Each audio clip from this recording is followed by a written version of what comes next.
Hey, what's going on, guys? Welcome to my channel. If you're new to my channel, my name is Shantika. I'm actually doing a series, a college series on going back to school as an adult. There are so many videos giving advice to college by college kids who went straight to college from high school, but I'm here to give another perspective, an adult perspective. I'm 35 years old. I'm currently a senior in college right now, and I wanted to encourage some young adults, older adults, senior adults. If you desire to obtain an advanced degree, here's what you need to do. Sit back.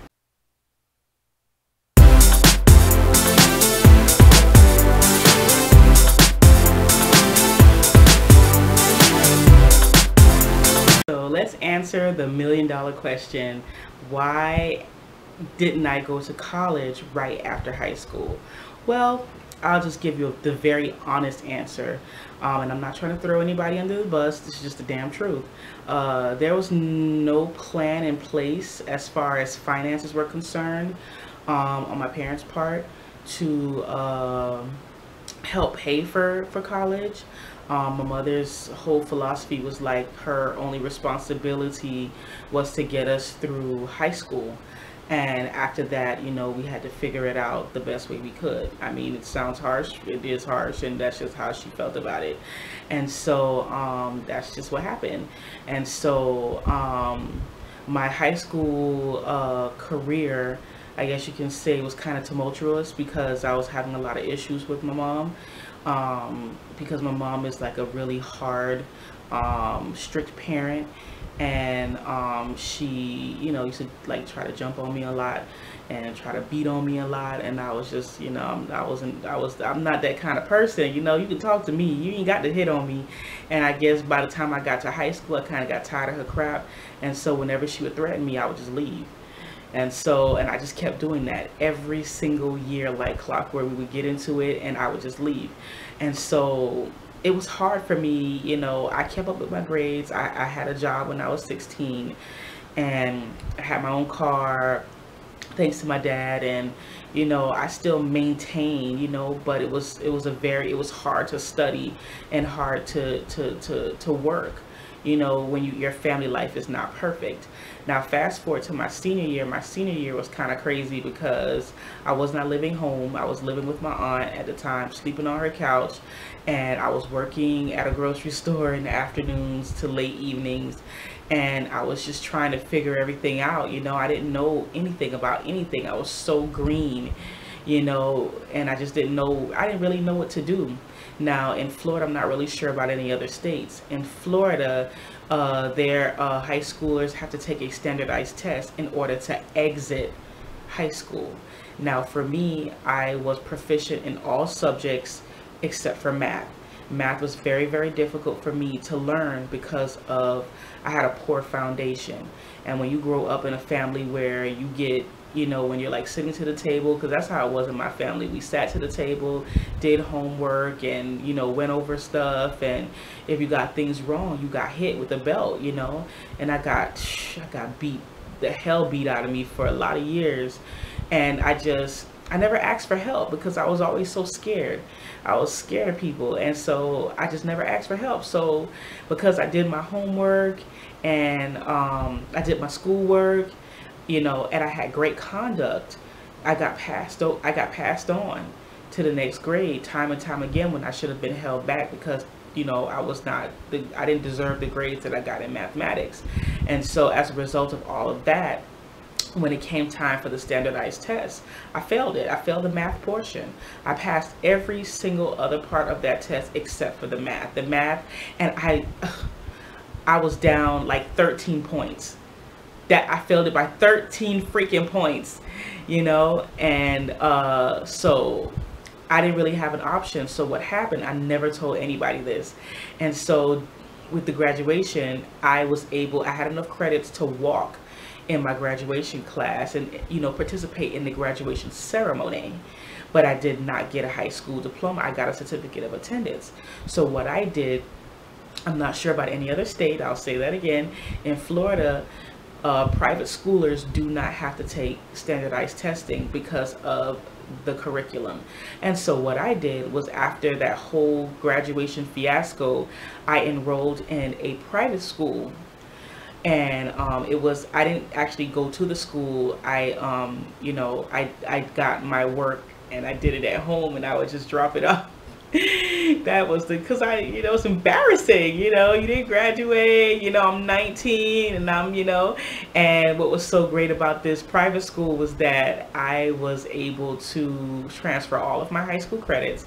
And so in order to get a high school diploma, all I had to do was take 3 classes and pay them $1,000. And so I paid like 700 of it out of my own pocket, and my dad paid the remainder. But I was able to get my high school diploma. Woo! Yeah, so that's what happened. So once high school was done, it was hard for me to get the financial aid, because you have to be, if you want to be an independent student, you have to be living on your own for a year to qualify. And I was not. I didn't move out until I was 23. And then when they did give it to me, they only would give me just enough for classes, nothing for books. And if you've ever been to college, books are like $200 or $300 a piece. And some teachers require you to get a brand new book, not a used book. And so, yeah, that was my my dilemma. So what I did is I wanted to get my own place, because, of course, I'm still fighting with my mother. She's still trying to fight with me all the time. And, she couldn't like really fathom, me being an adult. And so every time me and her would have a disagreement, she just wants to like hit. And I'm just like, you got to stop with the hit and talk, you freak. Stop trying to hit somebody. And so, I mean, that's just how she was raised, I guess. That's just how she was raised, and that's just how she is. She done calmed down a lot. If she wouldn't be babysitting my baby right now. But yeah, that's just how she was raised. After a few years, she learned that, that's not the way to go. And so she's calmed down a lot. But anyway, it's not designed to put her down in any way. Not a bad person. She just has a distorted way of parenting sometimes. And so anyway, when I finally I went to 2 community colleges. I went to Miami-Dade Community College, and then I went to Broward Community College, BCC and MDC. And yeah, and it was just crazy, because the regular classroom setting was just not for me, because I was working 2 jobs. I was working at night and working most of the day, and so I was dog tired. And so I just quit. I quit, and I worked, for the remainder of the year. Fast forward, I got married. I didn't have Viola yet. My mom had graduated from the University of Phoenix with her degree in business. And she asked me, she was like, what would it take for you to get your degree? I said, money. And so she hooked me up with an advisor who gave me the different steps, and he got me enrolled with full financial aid, student loans and grants. I got everything, and that's primarily because I wasn't working at the time. And so I got the full funding that I needed to go back to school. And so I went back, and then surprise, I got pregnant, because I was TTCing, but I went and I got a little test, to check my fallopian tubes, and boom, I got pregnant with Viola. And so it was tough. It was really, really tough. It was so tough. Gosh, I had like the worst pregnancy of life. I had, morning sickness, spitting, rash, food aversions, hyperemesis. I had it all. And I think in the first trimester of my pregnancy, I took a month off, because I had been admitted to the hospital because I had lost like 27 pounds in like a month and a half. Like 6 weeks I had lost 27 pounds, and so my doctor wanted me in the hospital, and so I took a month off. And then after I got the medication for the nausea, I went back to school, and I went until I was like about like 32 weeks, and then I took 4 months off. And I went back to school when Viola was 7 weeks old. and I've taken breaks here and there. I could have graduated a long time ago, but you know, when different things happen in your life, you kind of need a break. And one thing great about the university was that um, they allow you to have 6 months of leave of absence. So, and that's just pretty much designed to help students if you have some kind of issue in your life, or you're something happens, whatever is going on with you, if you're moving or whatever, you're allowed to take a few months break just so that you can handle your business, get your mind right, and come back to school. And so I thought that that was a great thing. So for working adults, for anybody out there that needs that little extra, you know, support, I think the online environment is fantastic. And research your schools too. Research the schools, find out if they have a short-term leave of absence, because a lot of times things happen in your life and you just can't focus on school. And so what helps is if you have, like, you know, you can take a couple months here, 1 month there. If something gets tight or things happen, it won't affect your financial aid as long as you come back when you're supposed to. When you come back when you're supposed to, it won't super affect your funding. And so yeah, and so one thing that I liked about the online environment was that the semesters were shorter and the class time was shorter. In the regular school setting, you have a 16-week, I think 14 or 16-week semester, and you can have like 5 classes all at the same time, and you have to study for all 5 of those classes. You have to work in all 5 of those, and it can be super overwhelming.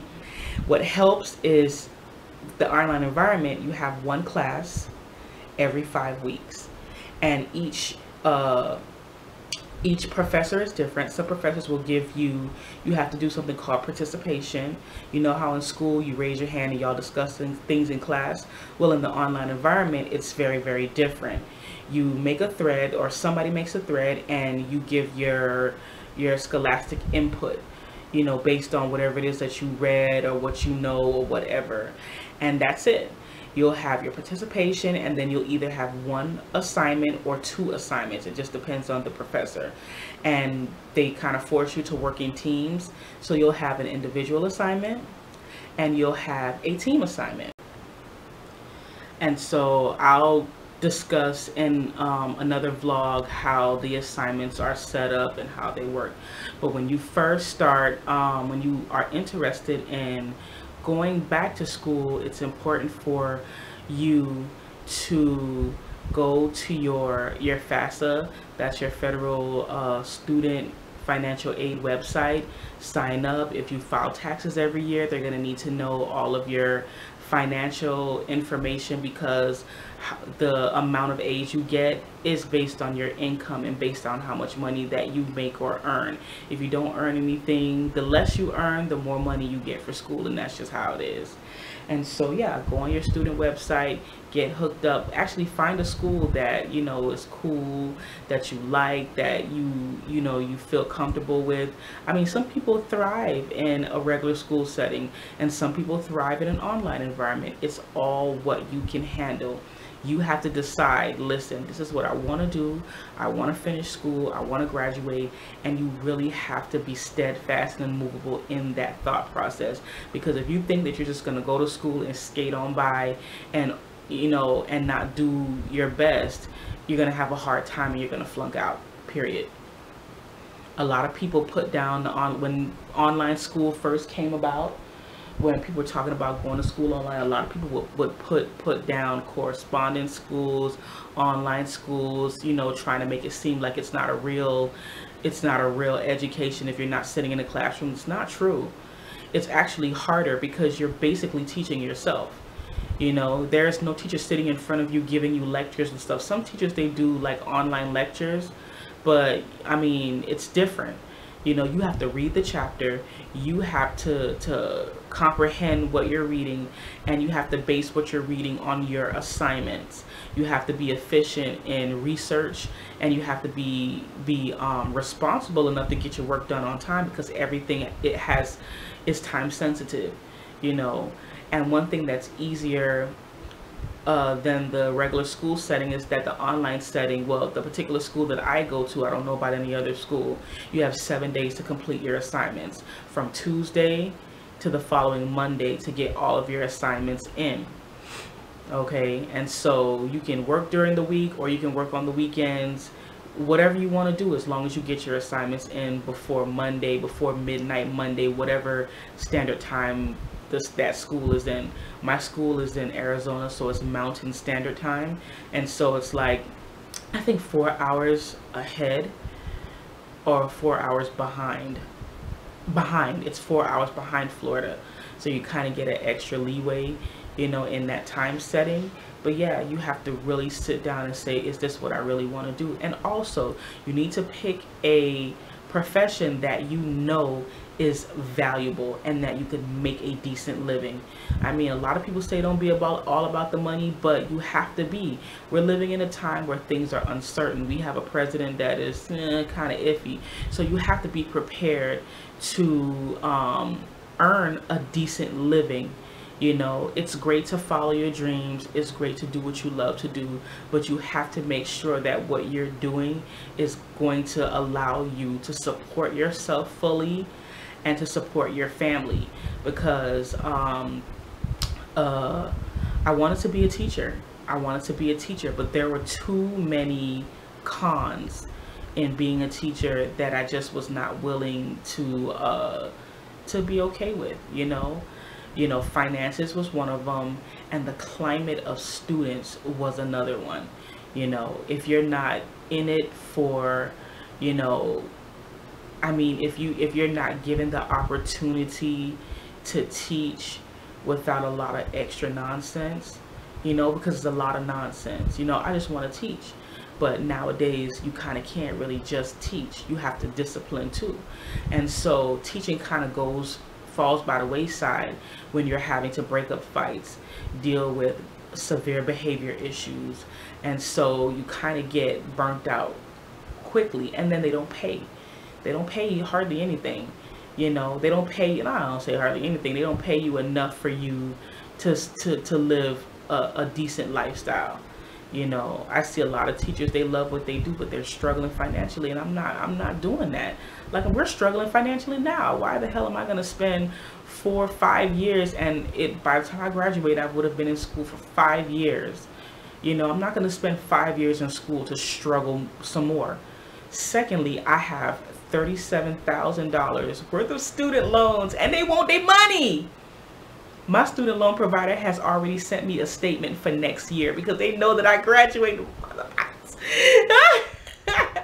I mean, yeah, they gave me, you know, I can't even look at them in a negative light because they did me a favor because I needed the funding.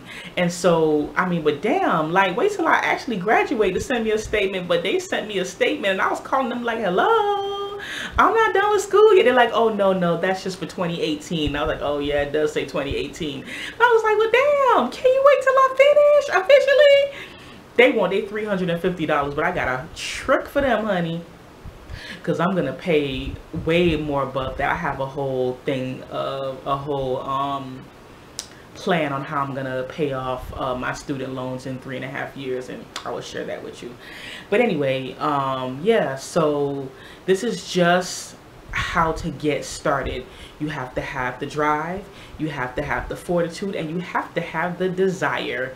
You have to have the desire. And it does not matter how long you've been out of school. At the time when I started back with school, I had literally been out of school for like, what, almost 10 years, you know, and I was scared shitless, you know, because of, you know, my background.